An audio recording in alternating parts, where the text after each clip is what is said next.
e também os que estão...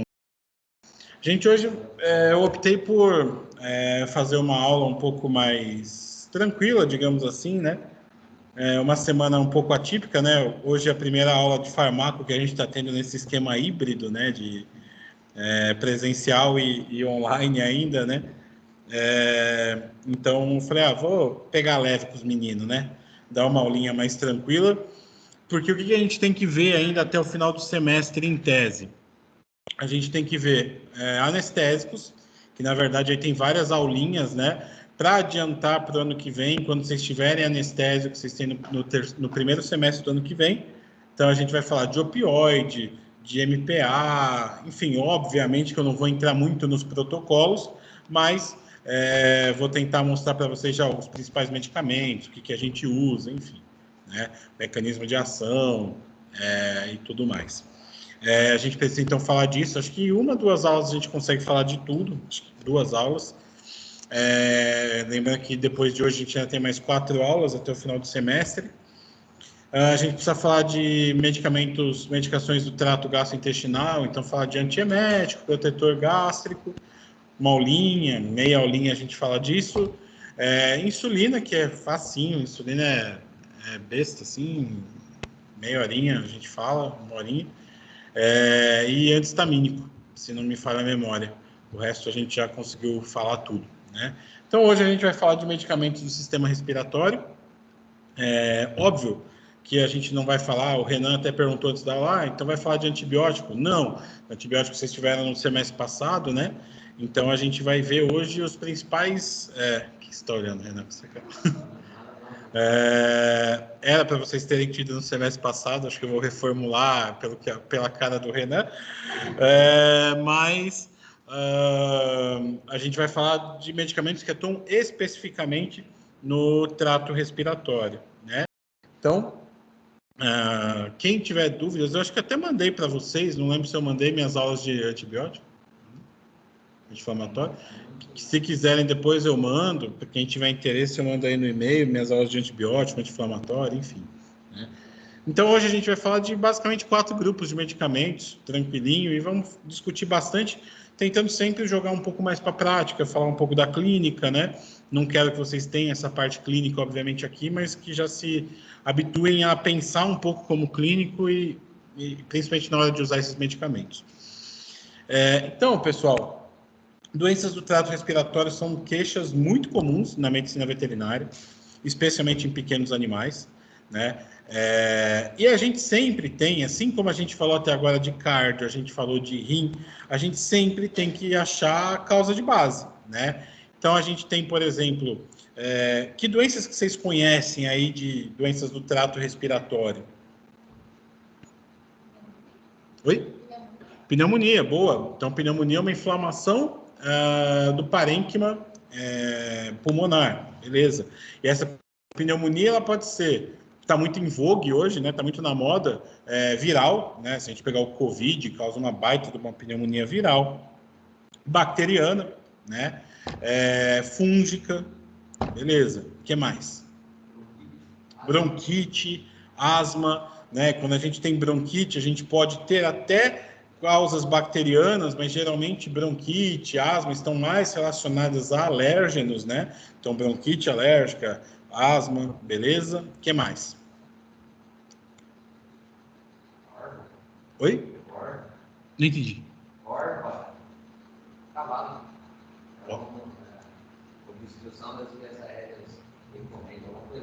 Nossa, não conheço essa doença. Achei que você ia falar garrotilho, que aí o garrotilho sim entra, né? Uma doença bacteriana e tal. Enfim, tem um monte aí, rinite, o garrotilho, como eu falei, rinotraqueite bovina, rinotraqueite felina, enfim. Mas vejam que todos a gente falou, a causa de base é bacteriana, a causa de base é viral, a causa de base é alérgica. Então, na verdade, a gente obviamente precisa sempre se atentar qual é a causa de base daquele sinal, daquela doença, né? Então, quando a gente fala de doenças do trato respiratório, a gente pode ter origens infecciosas, fungo, bactéria, vírus, Parasitária, a gente tem alguns parasitas que fazem migração pulmonar, às vezes errada, às vezes não, e podem causar pneumonias parasitárias. Alérgicas, ou pode ser multifatorial, a gente pode ter várias coisas acompanhadas, né? A gente tem, por exemplo, quadros de COVID que começam com uma pneumonia viral e podem se tornar uma pneumonia bacteriana. A gente tem quadros neoplásicos, a gente tem de tudo, né? Então é fundamental que a gente consiga isso, a gente vai ver na semiologia no ano que vem, reconhecer os principais sinais clínicos e saber os exames que a gente pede para, de fato, avaliar o trato respiratório. E, obviamente, junto com esses medicamentos que a gente vai fazer hoje, que a gente vai ver hoje, associar com a terapia específica. Se eu tenho um quadro bacteriano infeccioso, eu tenho que entrar com antibiótico. De preferência com antibiótico próprio para pulmão, para trato respiratório, para aquele determinado tipo de bactéria, né? Eu tenho um quadro fúngico, tenho que entrar com antifúngico. Eu tenho um quadro viral, eu tenho antivirais, enfim, né? Ou tem que melhorar a imunidade do bicho, por aí vai, né? Então a gente precisa aí descobrir qual é a causa de base para tratar, obviamente, a causa de base, beleza? Até aí tranquilo? Não tem muita, até agora, novidade. Aí sim, pessoal, aí a gente tem que pensar nas principais manifestações clínicas e a gente vai perder um tempinho aqui para relembrar um pouco a fisiologia e a imuno, principalmente. Quais são os principais mecanismos de defesa que a gente tem quando a gente fala de trato respiratório? Lembrando que é um sistema importantíssimo, é uma porta de entrada para o nosso organismo, já que a gente está absorvendo oxigênio, né, expelindo CO2. Então, na verdade, a gente tem uma porta de entrada aí para a entrada de bactérias, vírus, e que precisa de mecanismos de defesa. É muito semelhante ao trato gastrointestinal. Quando a gente tem, por exemplo, a ingestão de uma salmonela da vida, a gente vai ter vômito, diarreia, justamente para eliminar aquele antígeno, para eliminar aquela bactéria, né? Então, quais são os mecanismos de defesa que vocês conhecem relacionados ao trato respiratório?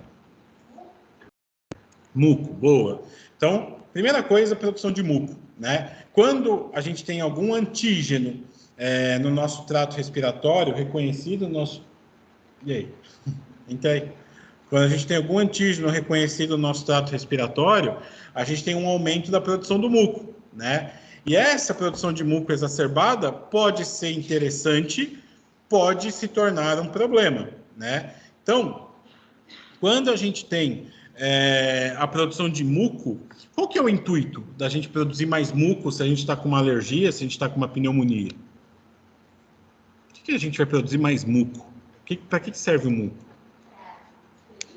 Para expelir, para facilitar o aprisionamento daquele agente e facilitar a expulsão, né? O grande problema, se a gente está, por exemplo, com um quadro alérgico, uma rinite, quem tem rinite alérgica aqui vai saber melhor que eu, mas começa a fazer o quê? Escorrer o nariz, né? Secreção nasal, mas que cor desse quadro alérgico é essa secreção nasal? Bem serosa, bem transparente. Por quê? É muco, basicamente é produção de muco. Porém, vamos supor que vocês estão com uma gripe e começam a ter uma rinite bacteriana associada. Como que fica essa secreção?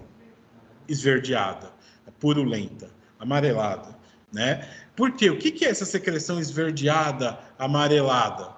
Pus, né? E o que é o pus? É um monte de neutrófilo, um monte de bactéria que morreu e formou aquela substância, né?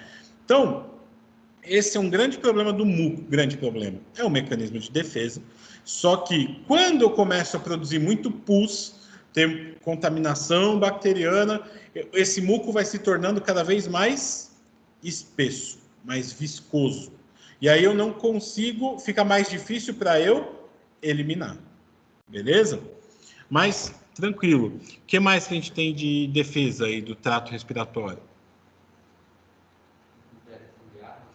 Os cílios, boa. Então o Renan falou do epitélio ciliar, que nada mais são do que células que contêm cílios na sua superfície, que servem para quê? Para empurrar muco, alérgenos para cima, para a região da glote, né? Para que a gente degluta ou faça a expulsão disso, né?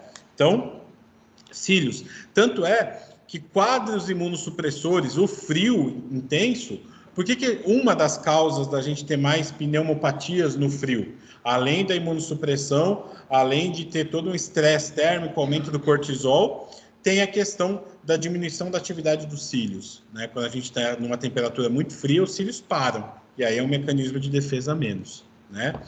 Boa, o que mais?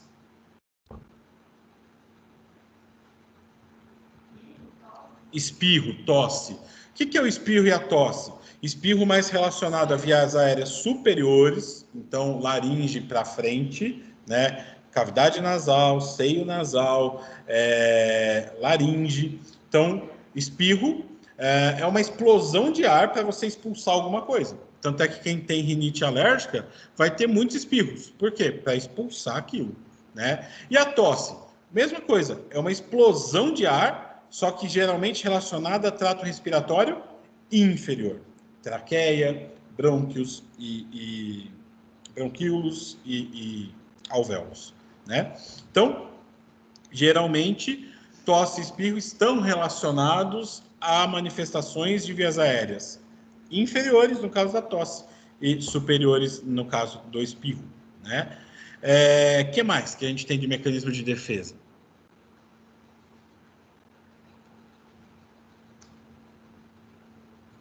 Pessoal em casa pode falar também, se vocês estiverem aí. Vocês estão escutando? Tem alguém aí? Sim, professor.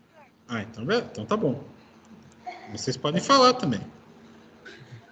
Professor, Fale. uma crise alérgica, assim, como a rinite alérgica, poderia enquadrar? Então, a rinite alérgica vai ser um quadro patológico, um quadro de doença, que aí vai ter manifestações clínicas, né? No caso de uma rinite alérgica, como a gente falou, muita secreção, espirro, tosse eventualmente. Então, a gente aqui está falando principalmente das manifestações clínicas decorrentes desses mecanismos de defesa, né? Então, o espirro, a tosse, que são mecanismos de defesa, a produção exacerbada de muco, a atividade ciliar, mas a rinite alérgica com certeza vai exacerbar um monte desses mecanismos. Beleza? Ah, sim. Beleza, professor. Obrigado, viu? Imagina. O que mais? Oi? Isso, então a gente tem o malte, né, que seria uma camada ali celular, né, uma camada de defesa composta por macrófagos, linfócitos, né, que vão ser um mini exército formado ali na parede do trato respiratório para justamente formar uma defesa prévia contra algum antígeno. Que mais? Tem uma aí que vocês estão esquecendo, que é um mecanismo de defesa, mas muito associado à dificuldade respiratória, né? Quem tem bronquite, quem tem asma, geralmente é um mecanismo de defesa do processo inflamatório. Isso acontece e aí a pessoa respira pior ainda. O processo inflamatório vai levar ao quê nas vias aéreas? Além de edema, bronco, quando a gente tem uma bronquite, um processo inflamatório, pensem, aquele tecido inflamado está mais suscetível a alérgenos, a antígenos, a bactérias. O que ele faz? Vocês acham que ele vai abrir a entrada de ar ou vai fechar a entrada de ar?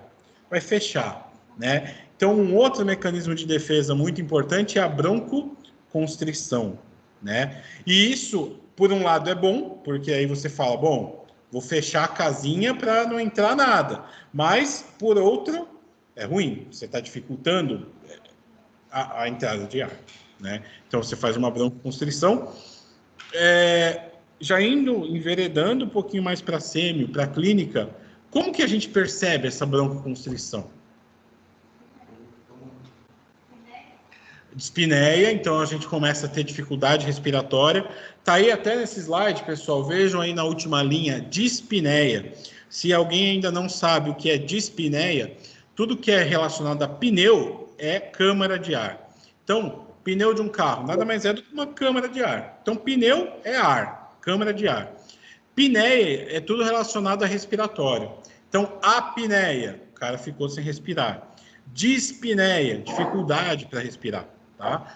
Então, na verdade, a broncoconstrição vai sim levar a uma dispneia, mas no teu exame físico, como que você vai perceber? O Renan comentou sobre o ruído, né, respiratório. Oi? Na ausculta. Como que a gente percebe na ausculta? Não precisa falar o termo, a gente vai falar. Mas pensem, que som que vocês escutariam de um animal, de um paciente que está com broncoconstrição importante? Tipo um sopro? Sopro, na verdade, a gente se refere ao coração, né? Ao sibilo, pessoal. Pensem comigo, isso vai ser importante lá na sêmio, mas pensa. Fechem os olhos, imaginem o trato respiratório. O que é o trato respiratório? É um encanamento por onde está passando o ar para frente, para trás, para frente, para trás. É lógico que quando você coloca o esteto na traqueia, você vai ter um ruído diferente, por exemplo, se colocar no pulmão, enfim. Mas, em tese, o que você escutaria?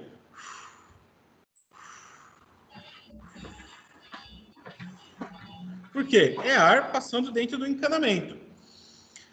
Quando a gente tem uma broncoconstrição, esse trajeto está mais estreito. Então, que som que é o sibilo, que até os meninos falaram aqui, mas o que seria o sibilo? É o assobio, né? Quando a gente vai assobiar, o que a gente faz? A gente põe os lábios bem próximos para a passagem do ar ficar bem estreita, né? Então, isso é o sibilo, um assobio, né? Um assovio, se preferirem. Então, quando a gente tem quadros de broncoconstrição, a gente costuma ter o sibilo, né? Isso é muito comum em quadros de bronquite, em quadros de asma, né?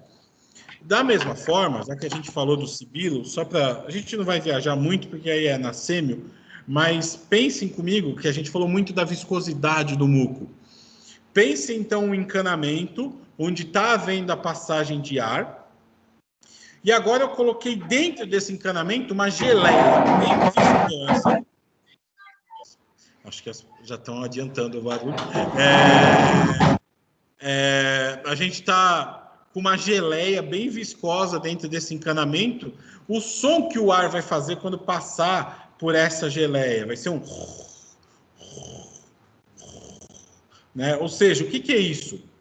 Isso é o que a gente chama de uma crepitação grossa ou estertor, né? Então está relacionado esse ruído à passagem do ar por um local que tenha muita secreção e uma secreção muito viscosa. Geralmente, então, em quadros de broncopneumonia, né? Broncopneumonia bacteriana.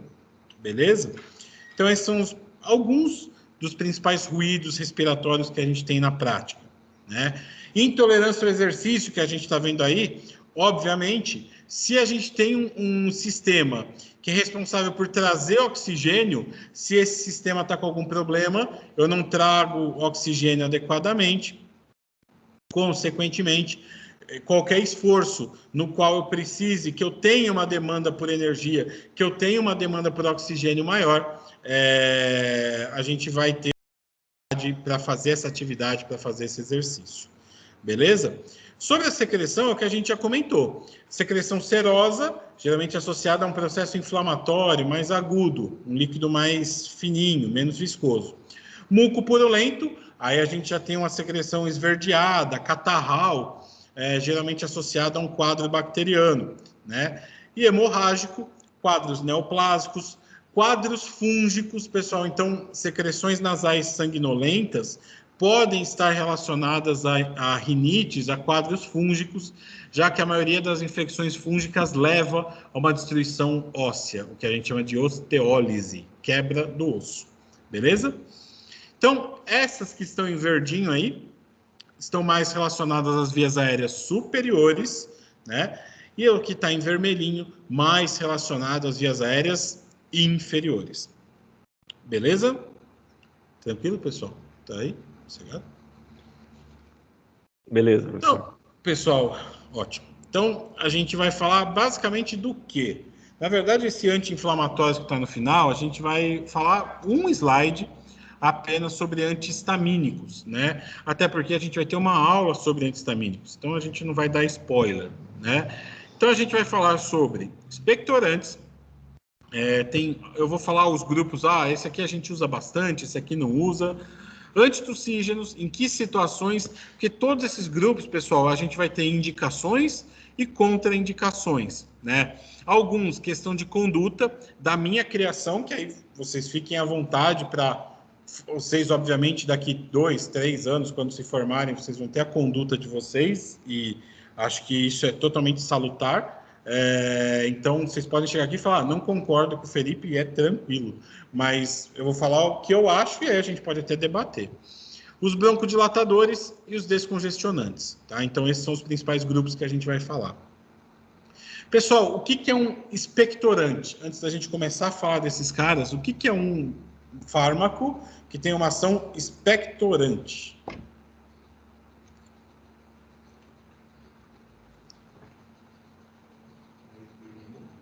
Isso. Então, pessoal, quando a gente fala de expectorar, é expulsar, expelir aquele excesso de muco, tá? Então, a gente tem alguns grupos de expectorantes. Mas antes disso, o que é aquele muco? Primeiro, quem produz a grande quantidade de muco são as células caliciformes, que são células presentes ali no epitélio respiratório, e as glândulas brônquicas. Disso, pessoal, 95% desse muco é composto basicamente por água e os outros 5% por proteínas, mucopolissacarídeos, enzimas, imunoglobulinas e carboidratos. Teve um caso, acho que até comentei com vocês lá quando a gente comentou sobre cardio, de uma pincher que veio para atendimento e ela tinha 10 anos e chegou aqui com um quadro de dispneia intenso, de muita dificuldade respiratória e cianose. Cianose, se vocês não lembram, mucosas roxas, mucosas ciano vem azul, né? Mucosas azuladas. Então, oceano é porque é azul. Então, tudo que é ciano é de azulado, roxo, né? Então, chegou com mucosas cianóticas, chegou dispneica, e era um pincher de 10 anos que tinha sopro à ausculta. Um colega de outra cidade, sem nem pedir exame nem nada, falou, isso é cardiopatia, né? Sopro, pincher, 10 anos, tá assim por causa da cardiopatia, e prescreveu furosemida, diurético e inalador da ECA. Se fosse um animal de fato em edema pulmonar, faz parte do protocolo, né? A gente tem que eliminar líquido, né? O animal que está em ICC, insuficiência cardíaca congestiva, tem que eliminar líquido e vasodilatar. E o bicho piorou, né? O bicho piorou por 2 motivos. Primeiro, que o inibidor da ECA, muitos animais começam a tossir depois da prescrição do inibidor da ECA, isso inclusive está na bula do medicamento, que os inibidores da ECA podem causar tosse, né? E, além disso, pessoal, o bicho, na verdade, tinha uma broncopneumonia. E aí, quando a gente faz a furosemida, a gente desidrata o bicho. Consequentemente, todas as suas secreções estarão como? Desidratadas. Então, a gente pegou aquele muco da broncopneumonia, né, e ainda tornou ele mais espesso. Ficou mais fácil ou mais difícil? Pensa naquele muco preso ali na parede do trato respiratório. Ficou mais fácil ou mais difícil para eliminar aquele muco? Mais difícil, né? Ele está mais desidratado, então para você conseguir empurrar aquele muco, aquela geleia, vai ser muito mais difícil, né? Então, por isso que o animal apresentou piora, só que depois a gente tratou para pulmão, melhorou. Então, o muco, pessoal, ele geralmente direcionar o muco para a glote, para que você degluta, né? Só que, na maioria dos casos, você vai ter uma secreção excessiva desse muco, né? Então, em muitas vezes, você vai precisar lançar mão de mecanismos para eliminar, para facilitar a expulsão. Beleza?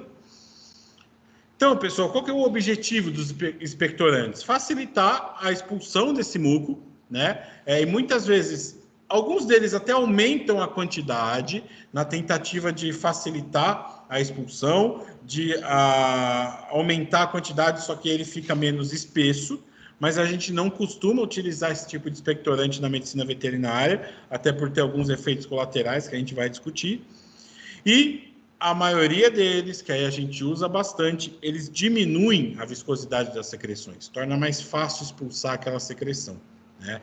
Então, a gente classifica os expectorantes, de forma geral, em reflexos, né, que estimulam a formação desse muco, alguns até estimulam tosse, mucolíticos, que são os mais utilizados na medicina veterinária, né, e os inalantes, que a gente usa muito pouco, mas que a gente vai citar algumas situações, principalmente na medicina humana. Tá? Bom, os reflexos, né? Então, como é que funcionam esses expectorantes reflexos? Eles estimulam as terminações nervosas vagais em faringe, esôfago e estômago. Primeira coisa, para a gente parar e pensar, tudo que é vagal está relacionado ao nervo vago. E se está relacionado ao nervo vago, está relacionado principalmente ao sistema nervoso autônomo, parasimpático ou simpático?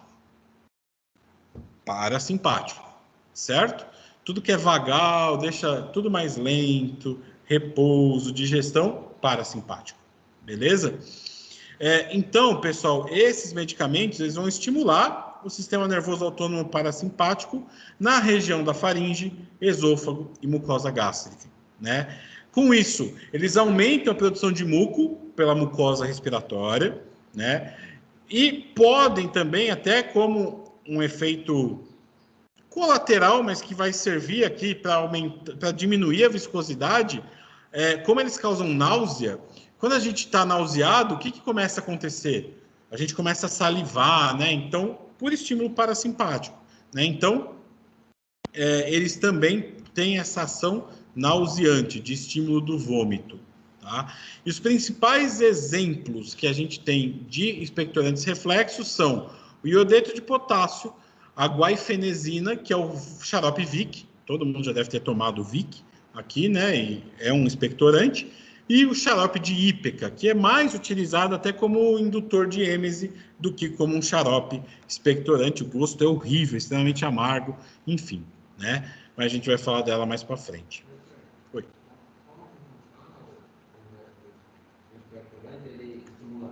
O expectorante reflexo, cara, o que ele faz? Por ser um estimulante do parasimpático, ele vai aumentar a secreção nessa região de trato respiratório. Então, ele aumenta a produção de muco e um muco menos viscoso. Então, um muco mais fácil de ser eliminado. E, além disso, cara, por ser estimulante do parasimpático, ele faz, te pergunto, ele faz broncoconstrição ou broncodilatação? Parasimpático. Constrição, né? Pensa, o simpático quer que você receba mais oxigênio para lutar ou fugir. Então, o simpático faz broncodilatação, parasimpático, broncoconstrição. Então, toda vez que a gente tem broncoconstrição, a gente tem deformação dos anéis traqueais, das vias aéreas, e aí você tosse, né? Então, eles também estimulam um pouquinho o reflexo de tosse. Beleza? Principalmente. Beleza? Então, pessoal, vamos lá. Iodeto de potássio, que... Felipe, quantas vezes você usou iodeto de potássio na sua vida? 0. Tá? Então, nunca utilizei, mas só para vocês saberem que existe. Demora 15 a 30 minutos para atuar, dura até 6 horas, ocasiona náusea e vômito. Por ser iodeto de potássio, né, por ser uma coisa com iodo, você pode, deve, na verdade, evitar em fêmeas prenhes, para você não causar hipotireoidismo fetal, né? Toda vez que você fornece muito iodo ao paciente de uma forma um pouco crônica, você inibe, vocês devem ter visto na físio, na endócrino, o eixo hipotálamo, hipófise e tireoide, né? E aí você inibe esse eixo, você pode levar um hipotireoidismo, no caso aqui da fêmea prenhe fetal, né? Só lembrando, acho que eu já falei isso para vocês, mas quando a gente tem um hipotireoidismo congênito, como que a gente chama esse termo?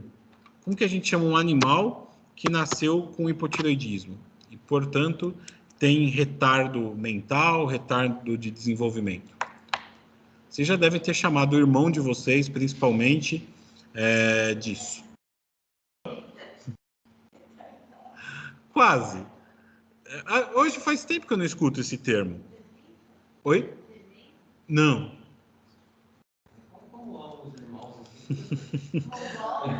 Não, mongol, na verdade, é se referido a uma forma pejorativa à síndrome de Down, por ter aquela face, né, que parece das pessoas da Mongólia. Não, mas isso não é. Mas... Não é retardado. Retardado é uma forma generalista de falar de alguém que tem retardo. Até o cachorro de uma ex não, né? Vai se formar agora, se Deus quiser, a minha orientada. Mas ela adotou um cachorro de um criador que chegou aqui o animal com... Nada a ver com a aula, né? Mas, enfim, é cultura. Ela chegou com... O cara chegou, era uma ninhada de Rottweiler, e esse Rottweiler, ele falava que ele era muito mais retardado que os outros, assim, que ela era muito mais lenta, ficava com a língua de fora. Isso é um achado desses quadros de hipotireoidismo congênito, o animal que fica com a língua de fora, o pelame um pouco diferente, e aí a gente fechou o diagnóstico de hipotireoidismo congênito e ficou com ela. E como que a gente chama o hipotireoidismo congênito?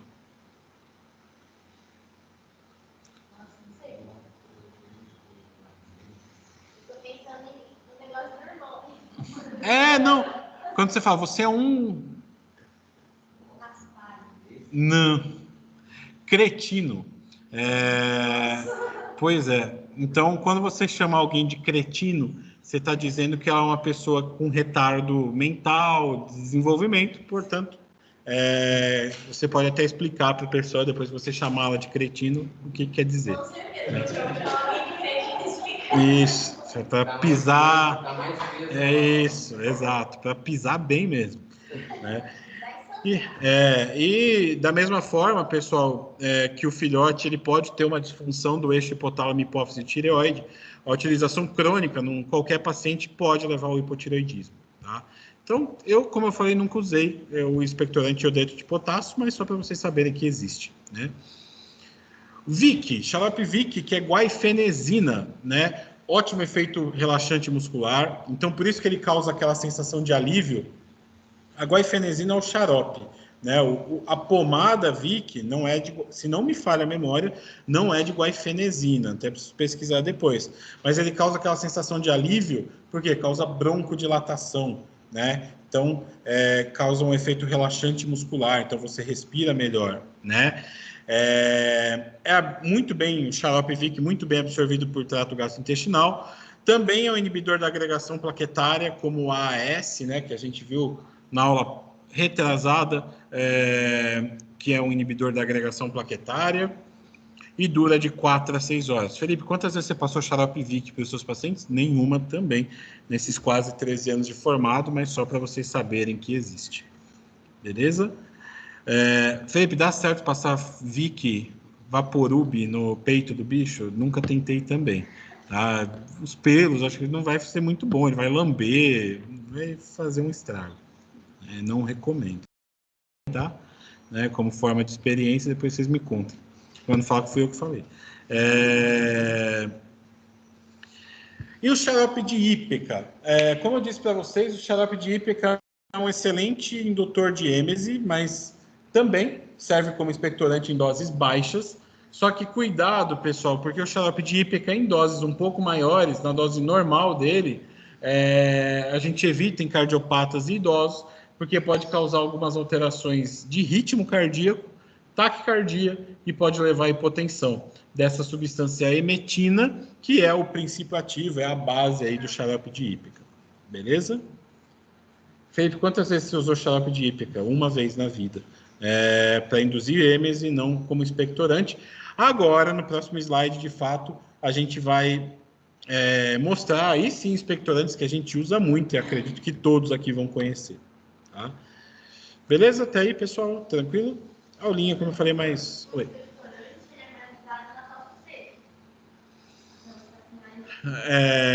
O expectorante de forma geral? Depende, mais na tosse produtiva. Tá? Porque na tosse seca, o intuito aqui, Maria, é que a gente possa eliminar o muco. Então, na tosse seca, geralmente, não tem muito muco.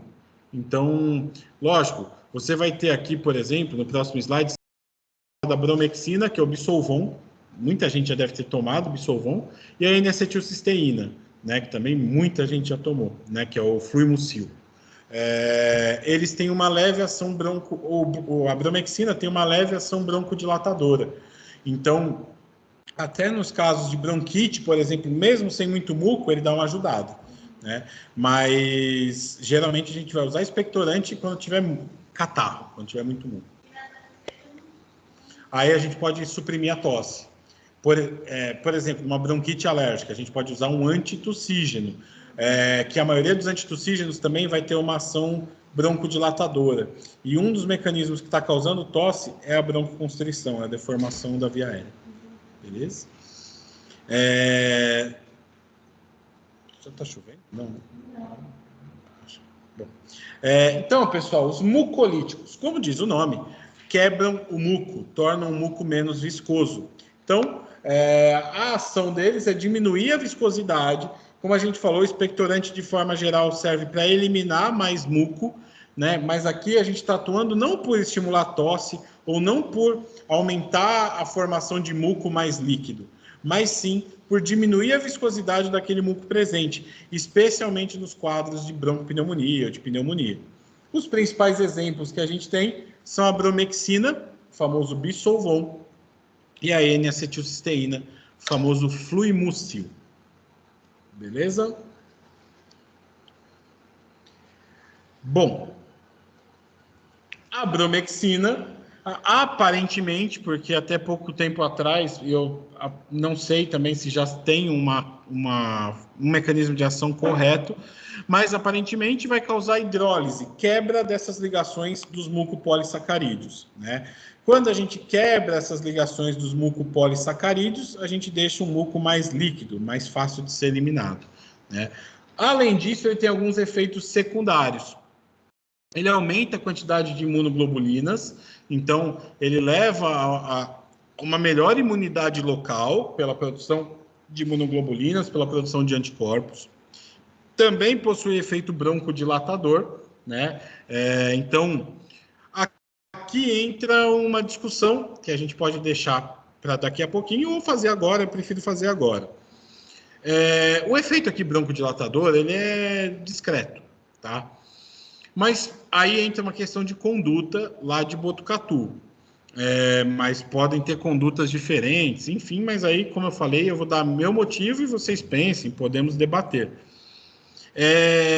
Por que vocês usariam um broncodilatador para qualquer quadro respiratório?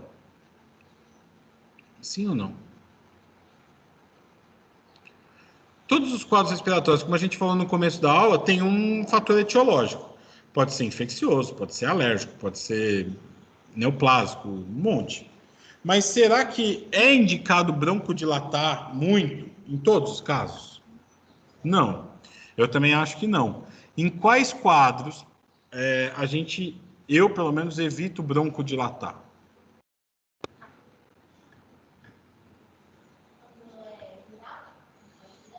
Generaliza um pouco mais. Você falou quando é viral. Infeccioso, né? Então, pessoal, eu particularmente, eu não uso broncodilatador, a não ser que de fato seja que a broncoconstrição está me atrapalhando muito, mas eu não costumo usar broncodilatadores em quadros infecciosos. Por quê?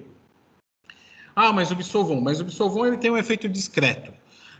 Por que a gente não usa, eu não uso broncodilatador em quadros infecciosos? Porque você está abrindo a sua porta de entrada, né? Se o animal faz broncoconstrição, como eu falei, é para fechar a casinha, é para impedir a entrada de novos agentes. E aí você vai e broncodilata um tecido que já está inflamado, que já tem um agente bacteriano, ou seja, já está imunossuprimido. Então, você vai facilitar a entrada de outros patógenos. Então, Felipe, tenho essa linha de conduta. Óbvio, o bicho está morrendo, você está escutando sibilo, ele está com uma broncoconstrição importante, beleza, utilize, né, e trate adequadamente esse quadro infeccioso.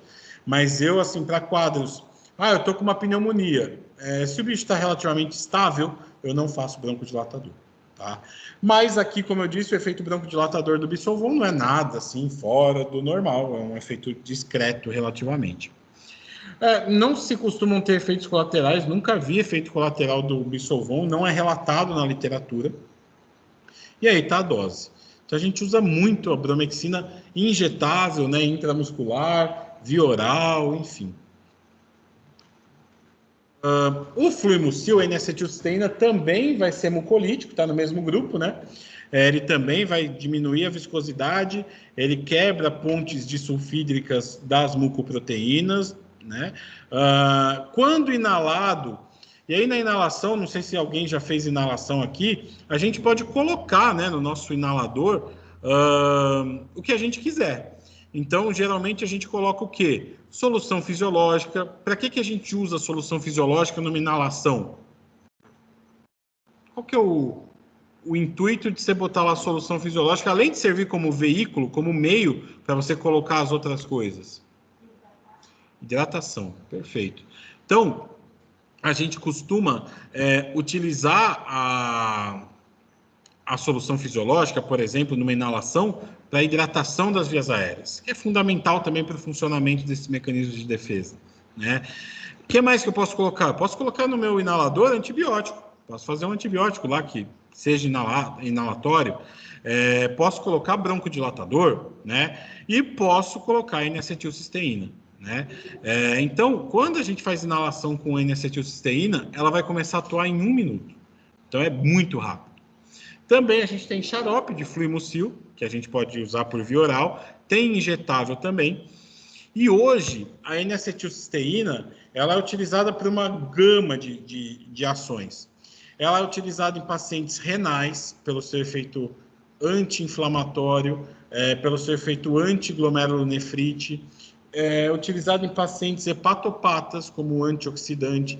Então, a N-acetilcisteína hoje tem sido utilizada em muitos quadros, glomerulonefrite, hepatopatias, né? Principalmente por esse efeito anti-inflamatório, antioxidante. Só cuidado, porque ela pode causar um pouquinho de broncoespasmo, pode causar um pouquinho de broncoconstrição. Então, em alguns casos, pode ser necessário associar com algo broncodilatador. O que você pode fazer é associar o fluimucil com o Bisolvon, a bromexina com a N-acetilcisteína. Broncoespasmo é quando faz broncoconstrição. Então, é contração. Então, o broncoespasmo, na verdade, vai causar uma broncoconstrição. Não dá para dizer permanente, porque aí você pode resolver o quadro. Sim, na verdade, assim, quando a gente fala de broncoespasmo, é uma contração da musculatura lisa, né? Tanto tudo que é espasmo, cara, é contração. Então, quando você usa um antiespasmódico, mulher na menstruação que está com cólica, aí vai e usa Buscopan, é um antiespasmódico, né? Então, ele vai diminuir a contração da musculatura lisa. Então, sempre que você vê espasmo, é contração de musculatura lisa, beleza? Os inalantes, que aí a gente usa muito pouco, porque não são todos animais que vão, de fato, aceitar essa inalação, né? Pode ser óleo de eucalipto, solução fisiológica apenas para hidratação. Uma dica, a gente pode fazer inalação com o inalador mesmo, com as bombinhas, né? A gente costuma usar no paciente veterinário aqueles extensores que usa para neonato, para recém-nascido. A gente pode pegar uma caixinha de transporte, por exemplo, se está lidando com um pequeno animal, obviamente, não dá para botar um cavalo, um boi dentro de uma caixa de transporte, mas dá para colocar numa caixinha de transporte de um gato, um cachorro pequeno, e colocar a nebulização lá dentro para formar um ambiente extremamente úmido. Ou, se você tiver um cachorro, um gato, você pode fechar o seu banheiro, liga o chuveiro no mais quente possível e deixa lá uns 15, 20 minutos. Vai ser como se fosse uma inalação. Beleza? Dúvidas sobre esses expectorantes? Que aí já passaremos para o próximo.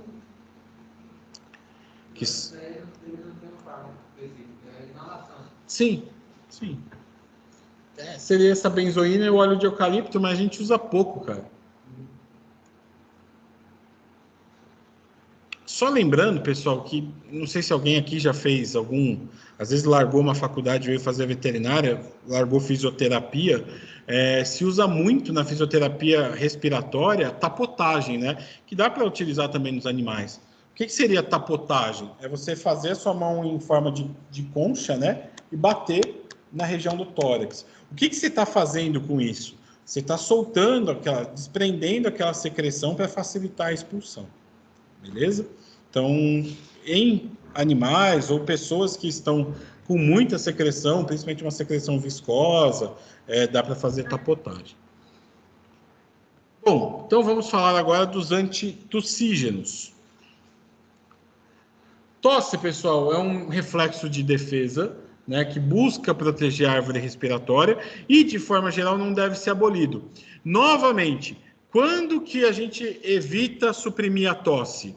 Ou seja, quando que a gente não vai fazer um antitussígeno, geralmente? Em quadros infecciosos e em quadros com muita viscosidade de muco. Porque aí vai dificultar a tosse, na verdade, apesar de ser uma das principais queixas que o proprietário vai levar para você, mas a tosse é um mecanismo para expulsar aquele muco, né? Então a gente evita suprimir, especialmente nas tosses produtivas, né? Se a tosse for seca, beleza, pode suprimir, né? O centro, só lembrando que o centro da tosse recebe essas informações, então, de deformação do trato respiratório, de presença de antígenos no epitélio, na parede respiratória, e esse centro da tosse está localizado na região de bulbo, né? Lá no tronco encefálico.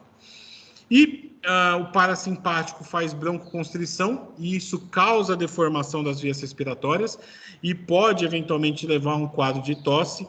Isso ocorre por liberação de acetilcolina, que é o principal neurotransmissor do parasimpático, e de norepinefrina faz o contrário, que é o simpático, faz broncodilatação. Beleza? Oi. Aí só está falando dos principais neurotransmissores responsáveis por fazer broncoconstrição. No caso, a acetilcolina, que é o principal neurotransmissor do parasimpático. E aí, a broncoconstrição é um dos principais fatores que vai levar aí a um quadro de tosse pela deformação das vias aéreas. E a norepinefrina ou noradrenalina faz o contrário, faz broncodilatação, porque é o principal neurotransmissor do simpático. Difícil, né? A tosse, cara, é um mecanismo que ocorre quando tem deformação de via aérea. Que é um exemplo clássico. Você engasgou, fez falsavia, está comendo, o que você começa a fazer? Tosse. Por quê? Porque você tem a presença de uma substância, de um material ali na tua via respiratória que causou deformação dessa via.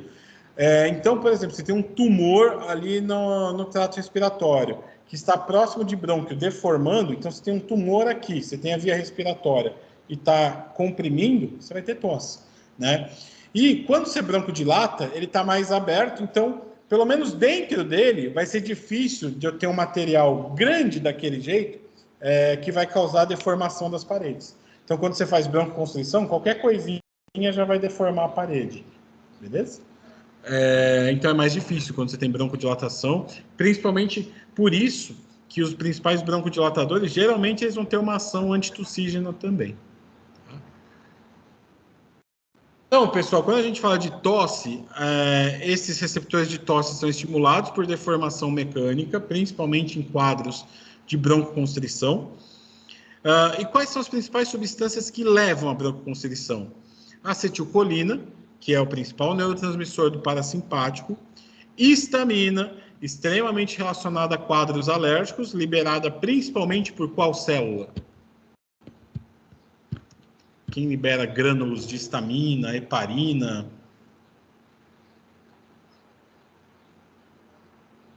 Muito relacionada a quadros alérgicos.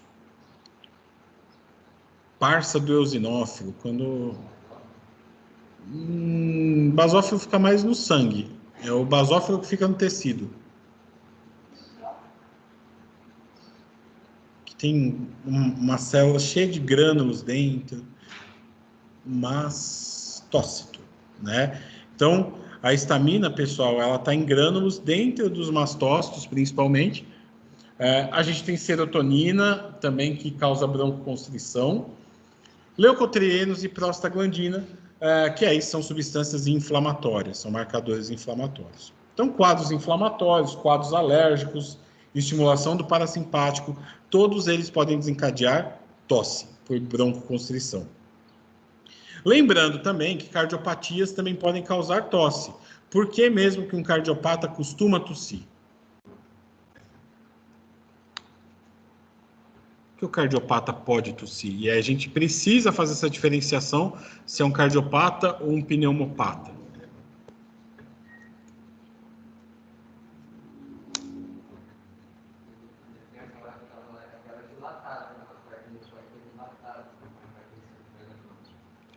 Mas não... O Renan falou da cardiomiopatia dilatada. Na verdade, Renan, a tosse está mais associada a um aumento do átrio esquerdo, né? Porque aí esse átrio esquerdo cresce e encosta nos brônquios e estimula receptores de tosse, né? Na cardiodilatada, você pode ter isso por quê? Porque o coração cresce como um todo.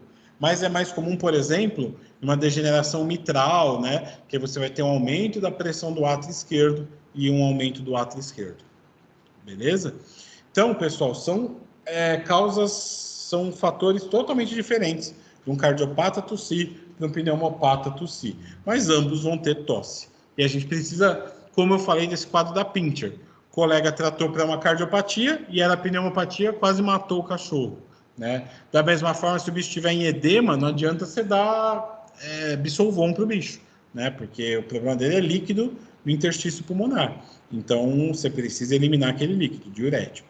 Então, sempre tem que descobrir a causa da tosse, tá? Cuidado também, bicho gordinho, obeso, costuma tossir muito, pela inflamação que o tecido adiposo causa, até por broncoconstrição, por constrição de vias aéreas por tecido adiposo ao redor, né? E os antitussígenos podem ser classificados em narcóticos, porque narcóticos, tudo que é narco, vem de droga, de coisas viciantes, né? E aí entra a codeína, a hidrocodona e o butorfanol. A hidrocodona não está falada aí. E os não narcóticos, o dextrometorfano, noscapina, esses dois a gente nem vai comentar muito e vai falar do Antux, que a gente vai falar mais para frente, tá? Diferença dos dois. Os narcóticos precisam de uma receita especial, controlada, né? A gente tem... Bom, isso aí eu falo mais para frente. Tá? Narcóticos, pessoal. Então, receita de controle especial, então já é mais difícil você ter acesso. Os principais caras, codeína, hidrocodona, butorfanol, são opioides, né? Então, todo opioide, pessoal, ele vai ter coisas muito boas e coisas muito ruins, né?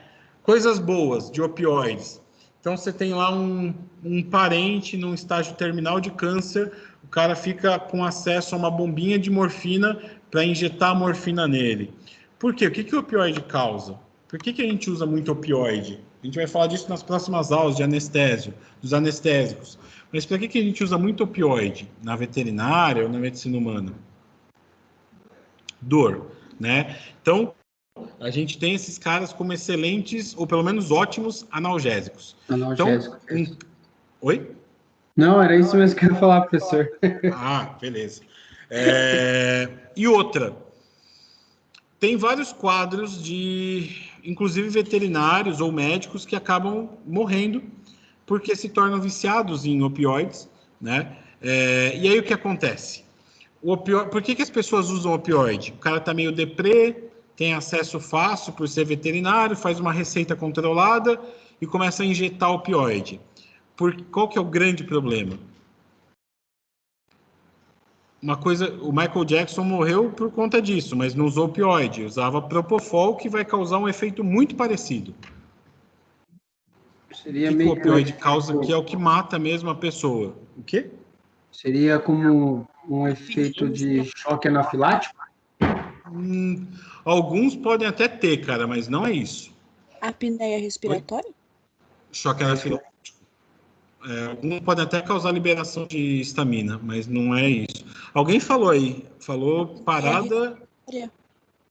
Isso. Então, pessoal, os opioides, de forma geral, causam, a maioria deles, muita depressão respiratória. Então, o cara está lá usando. Por que o opioide é usado? Porque o opioide libera serotonina, um dos principais neurotransmissores responsáveis pela sensação de bem-estar. Né? Quando a gente começa a fazer academia, é um lixo. Né? Você não quer voltar no dia seguinte e fala, para que eu paguei a mensalidade? Só que aí na segunda semana você fala, até que tá legal, tal. E aí você começa. Aí você vê fotinho, né? Fazendo crossfit, fininho e tal. E aí, por quê? Por liberação de serotonina, hormônio do prazer, né? Mulher, quando tá de TPM, o que dá pra mulher, para ela ficar mais tranquilinha? Chocolate. Por quê? O chocolate libera serotonina, né? Então, os opioides promovem a liberação de serotonina e dão essa sensação de bem-estar. Então, o cara tá meio deprê, começa a aplicar opioide. Grande problema é que os opioides causam vício. O que é vício? Os teus receptores no teu organismo, eles vão perdendo a sensibilidade. E aí, para fazer efeito, você precisa de cada vez mais, né? Porque os receptores estão se escondendo. E aí você vai aumentando a dose, aumentando a dose, aumentando a dose, até que chega num ponto que você faz uma overdose e faz uma parada respiratória, né? Então, muitos veterinários e médicos, principalmente que trabalham com essa área de anestésio, eles podem ter aí na verdade, é quase um suicídio, né? Por parada respiratória por opioide. Travou? A conexão? Pessoal, vocês estão me escutando aí? Aqui tá tranquilo. Ela falou, até aí tem mesmo, falou que travou, mas aqui não travou, não. Continua normal. Tá tranquilo, professor. Quem que falou que travou? A Taitê, acho que deu ruim a internet dela. Tá todo mundo falando que tá normal aqui. Bom.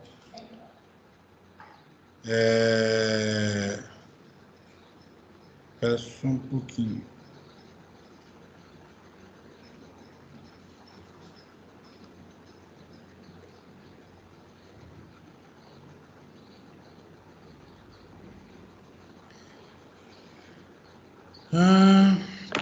Bom, então, pessoal, qual o seriado que o cara era viciado em hidrocodona?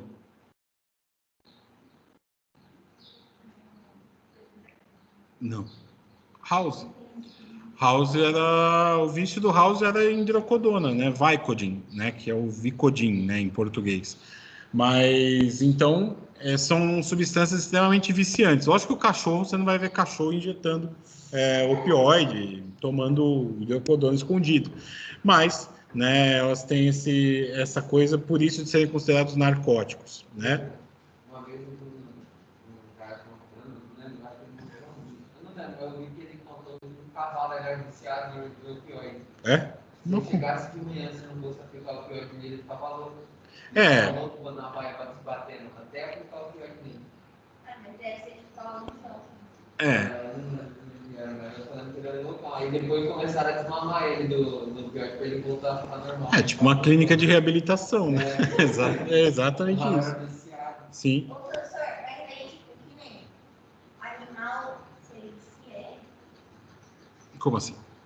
Tipo, o bicho que vai ir causando até ter a parada, né? Como você disse um animal? Não. É difícil. Porque, assim, você não vai utilizar até como antitussígena por um longo período, né? Então, assim, nunca vi isso aí do cavalo, por exemplo, nunca vi isso. Né? Mas isso é de um uso muito crônico, né? É que no ser humano, você já tem aquela coisa, eu sei que vai me fazer bem, então você já cria um condicionamento, né? Que nem esse cavalo criou, provavelmente, né? De ter uma sensação muito boa de aplicar e não, preciso daquilo. E é o que acontece em qualquer vício, né? Que nem cocaína e tal, né? Mas nunca vi, assim, levar a vício, até porque o uso tem que ser bem crônico mesmo. E por serem analgésicos, podem mascarar alguns processos dolorosos. Codeína, então, pessoal, um potente antitussígeno. Os efeitos duram aí em torno de 4 horas apenas. Então, a gente costuma fazer a cada 6 horas, principalmente. Tem uma moderada ação analgésica, Via oral, a gente usa codeína. E, como efeitos colaterais, podem causar vômito, constipação, para quem não sabe o que é constipação, dificuldade em defecar, fezes mais ressecadas, né? Sonolência em cães e em cavalos pode levar à hiperexcitação, em equinos e felinos, numa reação que a gente chama de reação extrapiramidal, né? Que você dá um sedativo com o intuito de deixar ele mais de boinha e ele vai excitar. Gato faz muito isso, a gente vai falar isso nas próximas aulas, com o diazepam. Se você não aplica um outro sedativo junto com o diazepam em gato, é batata que ele vai virar o demônio. Tá? Então, evitem diazepam solo em felinos. Beleza? Nada a ver com a aula, mas já fazendo um comentário. O próximo antitussígeno é a hidrocodona. Ele é mais potente ainda que a codeína. Causa menos depressão respiratória, tem uma moderada ação analgésica e os efeitos colaterais são os mesmos da codeína. Nos Estados Unidos, como eu falei, conhecido como Vicodin, né, que o House era viciado.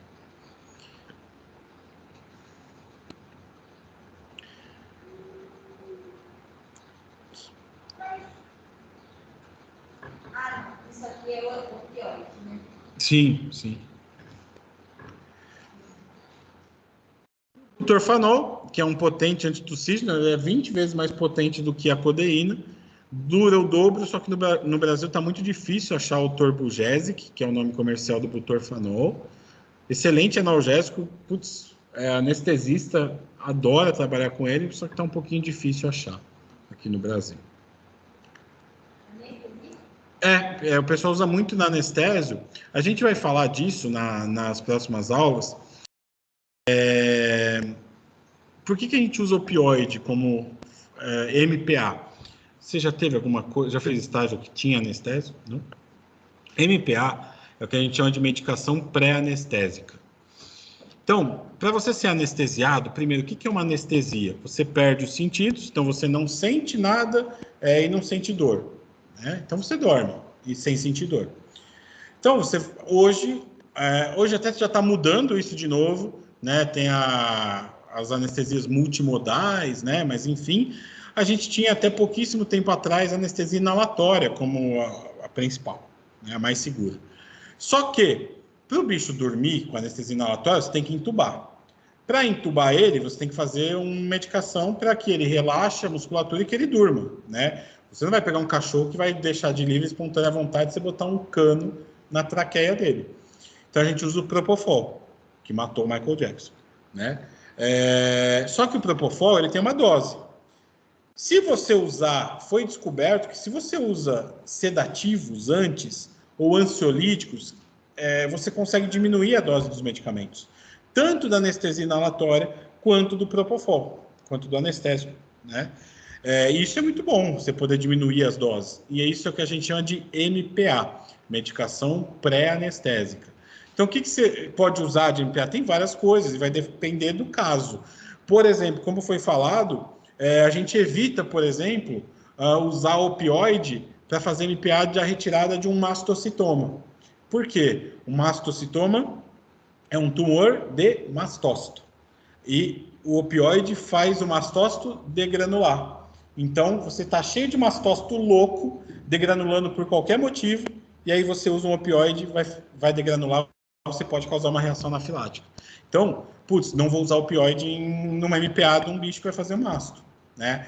Você tem que pensar se o bicho tá prenhe, se é uma fêmea prenhe, se é uma fêmea lactante, se é um caso de idoso, se é um nefropata. Por quê? Você vai direcionar a tua medicação pré-anestésica para essas condições, né? Qual era a pergunta mesmo?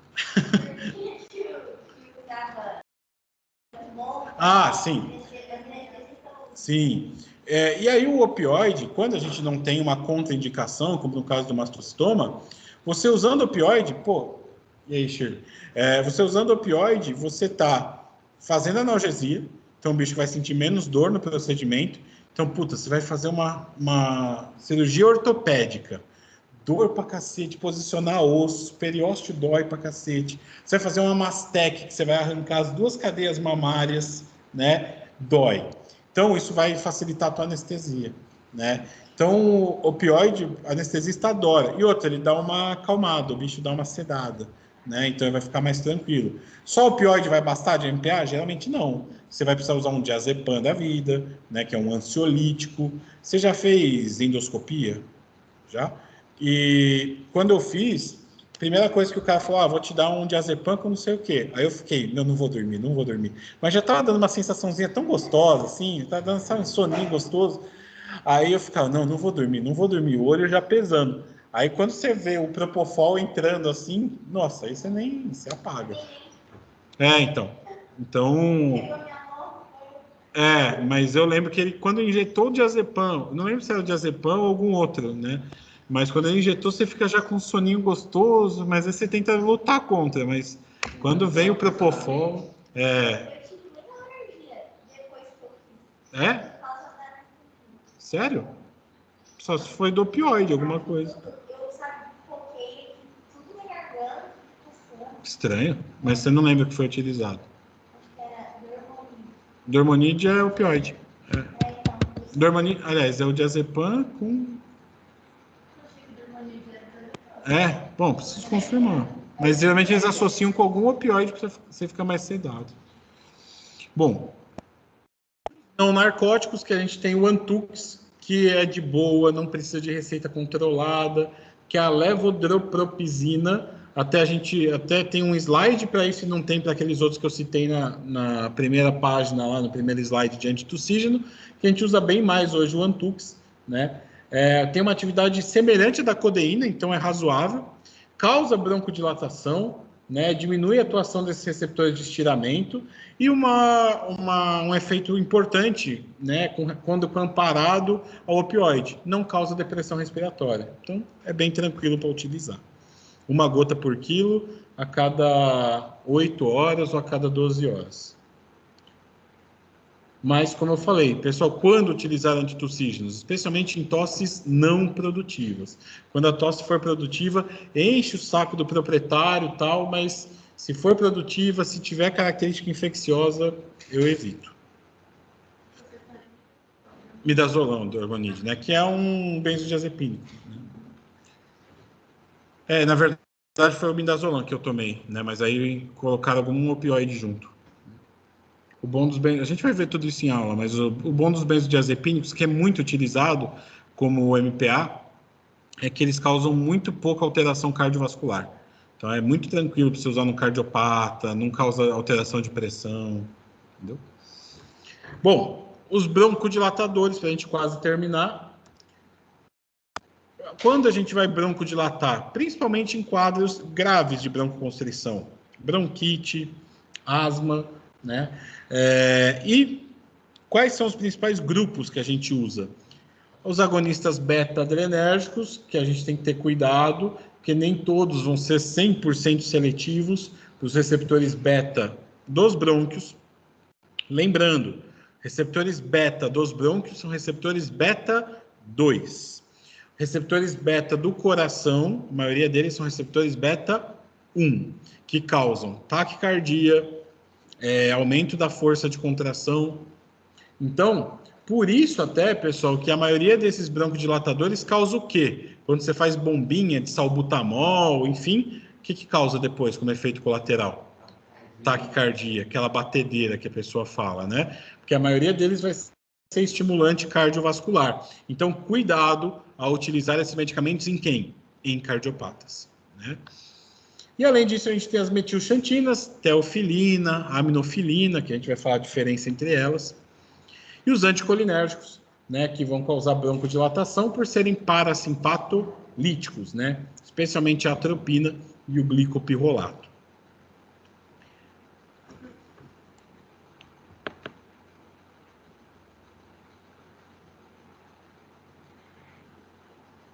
Deixa eu ver aqui. Mais alguém reclamou que estava travando?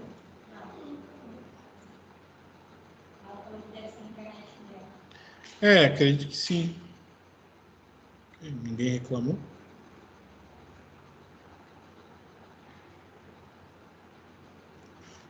Peraí, deixa eu só...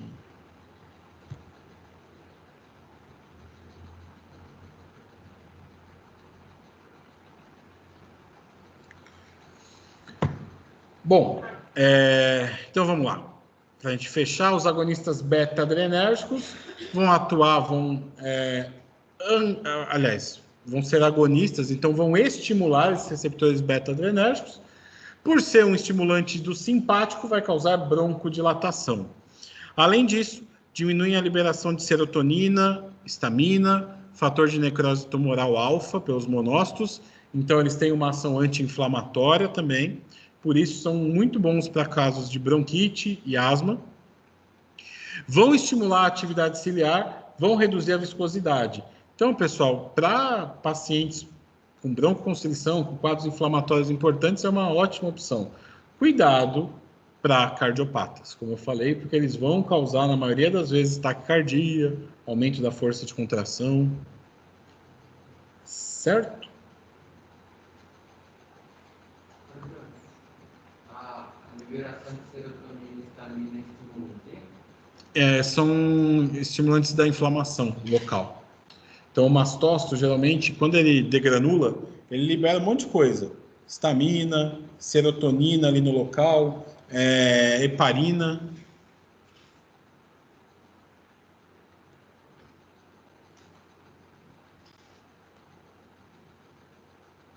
O fator de necrose tumoral alfa também é um marcador inflamatório, né? Só que liberado principalmente por monócito, mas inflamações um pouco mais crônicas.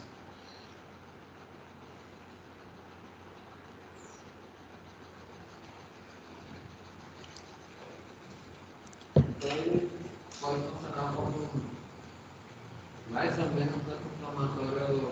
Sim, ele vai ter uma ação anti-inflamatória local.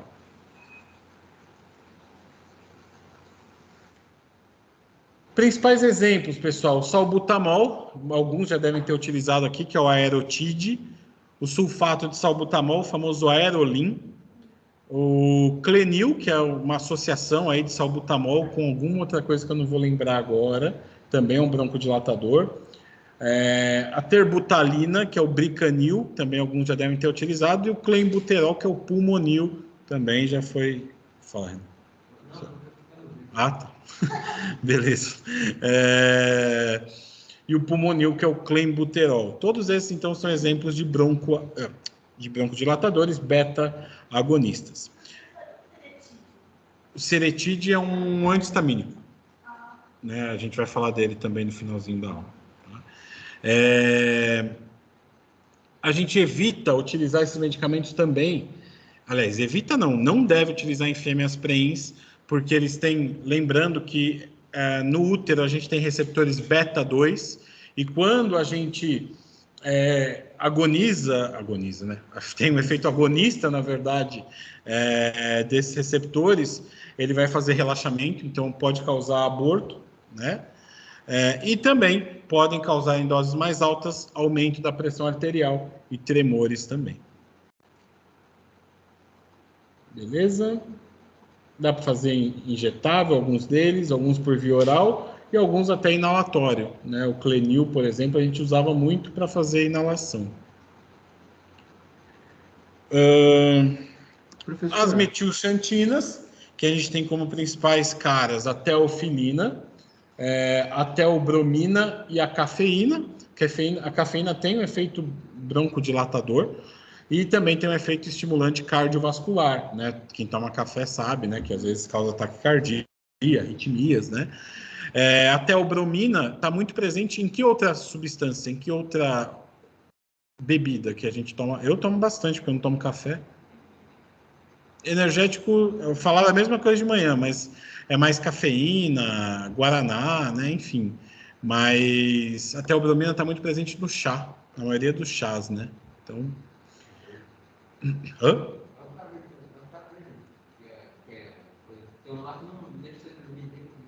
Então, por conta disso, porque é estimulante. Quando a gente tem, pessoal, a associação da teofilina com a etilenodiamina, que é um antihistamínico, aí a gente tem aquele medicamento que a gente chama de aminofilina. Tá? Então, a aminofilina nada mais é do que um broncodilatador com um antihistamínico, né? Com um bloqueador de receptor H1. Né? Só cuidado que a teofilina ela tem um índice terapêutico curto. Lembrando, a gente já discutiu isso, mas o que é um índice terapêutico baixo? Um medicamento que tem uma faixa muito estreita entre ter uma dose eficaz e ter um efeito colateral, ser uma dose tóxica, né? Então, a dose é bem curtinha, tá? Eles inibem, geralmente, a broncoconstrição causada pela fosfodiesterase, que, além da broncoconstrição, causa vasoconstrição. Lembrando, a gente falou da fosfodiesterase em cardio, quando a gente falou do Viagra, quando falou do sildenafil, né, que era um inibidor da fosfodiesterase. E pontos negativos, que pode causar excitação neurológica, é um estimulante cardiovascular e pode causar, embora em menor escala, mas pode causar uma alteração gastrointestinal, como vômito, diarreia e anorexia. Beleza? Para a gente fechar praticamente a aula, faltam só 2 slides. Os anticolinérgicos, que aí entram todos os parasimpatolíticos, né? Anticolinérgico, que bloqueia receptor colinérgico. Lembrando que no parasimpático a gente tem receptores colinérgicos e receptores muscarínicos, né? Principal cara que estimula o parasimpático, acetilcolina. Quem inibe, quem bloqueia? Os parasimpatolíticos, atropina, glicopirrolato, ipratrópio, né? Então, a gente costuma usar muito pouco para esse fim broncodilatador, porque eles têm muitos efeitos colaterais, né? A atropina, por exemplo, vai causar taquicardia, midríase, fiquei na dúvida se é miose ou midríase, mas midríase, pode causar aumento da motilidade gastrointestinal, aliás, diminuição da motilidade gastrointestinal, né? E o glicopirrolato foi por muito tempo e ainda é utilizado nos quadros de DPOC em equinos, né? Doença pulmonar obstrutiva crônica, né? O bom do glicopirrolato é que, ao contrário da atropina, ele não causa manifestações neurológicas, porque ele não ultrapassa a barreira hematoencefálica. Doses um pouco mais altas de atropina podem causar excitação.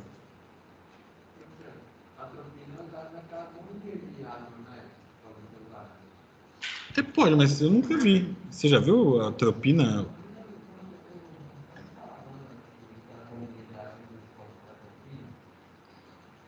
Não, eu acho que ele falava só do coisa da taquicardia. Quem falava? Nossa, nunca vi inalação com atropina, bombinha com atropina. Chega o bicho muito louco lá, ele pode dar um cheirinho de atropina que ajuda a bronco-dilatar, mas tem que tomar cuidado com a... Nossa. Taquicardia é alguma coisa assim. Então, é o que eu falei, cara. Nesses beta-adrenérgicos agonistas, aí sim, você pode ter também broncodilatação e taquicardia, assim como a atropina. Mas a atropina inalada, eu nunca vi. Não. A gente usa atropina, por exemplo, em caso de intoxicação por chumbinho.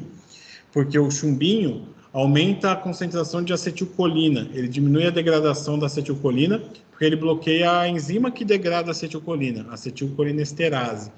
Então, aí você tem broncoconstrição, pode ter miose, pode ter bradicardia. Aí a gente usa atropina para fazer broncodilatação, diminuir a secreção. Mas inalar, nunca vi. Talvez... Vou dar uma pesquisada, mas acho que inalado, acho que não tem. Mas vou pesquisar. E para a gente fechar bem rapidinho, os antihistamínicos que eu falei, a gente vai ter uma aula própria para isso, então só falei bem rápido. A gente tem, então, a histamina também como um importante broncoconstritor, né? Então, em quadros inflamatórios. Então, a gente usa o antihistamínico para diminuir tosse, para ter um efeito broncodilatador, tem um efeito anestésico local, por diminuir a histamina, por bloquear, na verdade, a ação da histamina, consequentemente, diminuir a inflamação local.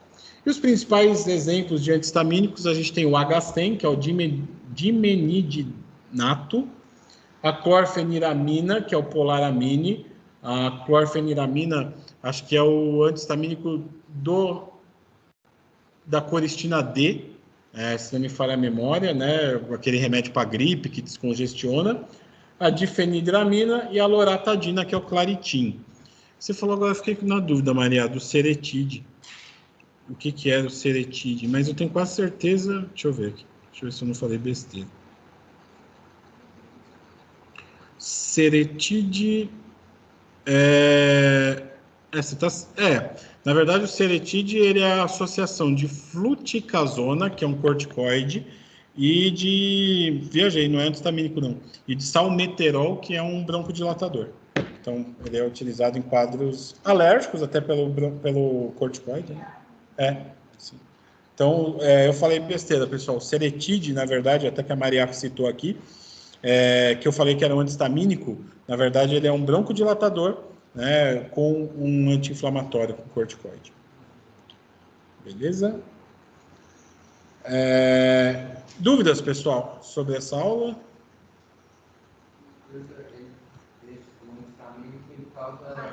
Ele acaba com a broncoconstrição. Ele tem um efeito broncodilatador, até porque ele vai ter um efeito anti-inflamatório local, né? A histamina tem um efeito, como eu falei, inflamatório, né? Então, ele bloqueia os receptores H1, com esses receptores de histamina ali no trato respiratório. Então, ele vai acabar fazendo broncodilatação, inibe a tosse, é descongestionante, tem várias ações aí relacionadas ao efeito anti-inflamatório antihistamínico. Beleza? Dúvidas, pessoal? Nunca tem um ponto ruim de broncodilatação, tipo, o mal broncodilatou tanto que agora já é ruim, Não, porque a maioria das doenças está relacionada ao contrário, né? A broncoconstrição. Então, asma, bronquite, broncopneumonia. Então, na verdade, broncodilatar não é ruim. O grande problema é o que a gente causa como consequência, né? Estimulação cardiovascular e todo o resto. Beleza? Dúvidas aí, pessoal que está em casa, seguro no celular? Se bem que aqui está bem seguro, né? Tem 4 pessoas aqui dentro. Não dá nem para a Covid chegar aqui da minha baba até o Renan. Já tirei a máscara. O Renan está uns 2 metros de distância de mim. Não dá nem para chegar a Covid nele. Tá com Covid, professor? Tô nada. Tô saudável. Olha a minha cara de saudável. Sou super saudável. Tirando a hipertensão, obesidade, Tá tudo certo. colesterol alto, triglicérides alto, o cansaço extremo. Eu tô super saudável. Super saudável. As olheiras, tudo. Tô bem saudável. Beleza? Aula boa, hein, professor? Nossa Senhora. Obrigado, viu? Aulona. Parabéns, viu? Isso, cara. De boa. Obrigado aí pelo elogio. Fico feliz. E deixa eu parar a gravação aqui, né? Senão depois fica muito grande a aula. Então, pessoal, é isso. Qualquer dúvida, qualquer problema, estou à disposição. Podem me mandar dúvidas, perguntas.